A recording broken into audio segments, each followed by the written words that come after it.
ബീഹാർ നിയമസഭാ തെരഞ്ഞെടുപ്പിൽ NDA സഖ്യത്തിന് വിജയക്കൊടി. 91 സീറ്റുമായി BJP വലിയ ഒറ്റക്കക്ഷിയായപ്പോൾ JDU 83 സീറ്റുമായി വൻ മുന്നേറ്റമുണ്ടാക്കി.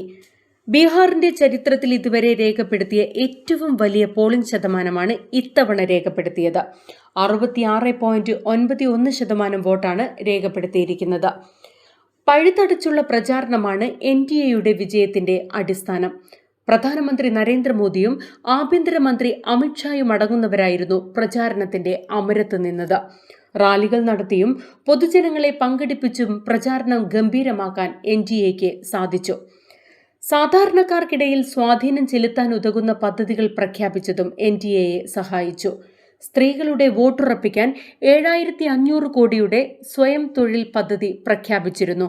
സ്വയം തൊഴിലിനായി ഒരാൾക്ക് 10,000 രൂപ ലഭിക്കുമെന്നായിരുന്നു പ്രഖ്യാപനം. 74 ലക്ഷത്തോളം സ്ത്രീകളായിരുന്നു പദ്ധതിയുടെ ഗുണഭോക്താക്കൾ. ബീഹാറിൽ സദ്ഭരണവും വികസനവും വിജയിച്ചെന്ന് പ്രധാനമന്ത്രി നരേന്ദ്രമോദി പറഞ്ഞു. NDAയ്ക്ക് ഉജ്ജ്വല വിജയം നൽകിയതിന് ബീഹാറിലെ ജനങ്ങൾക്ക് അദ്ദേഹം നന്ദി പറഞ്ഞു.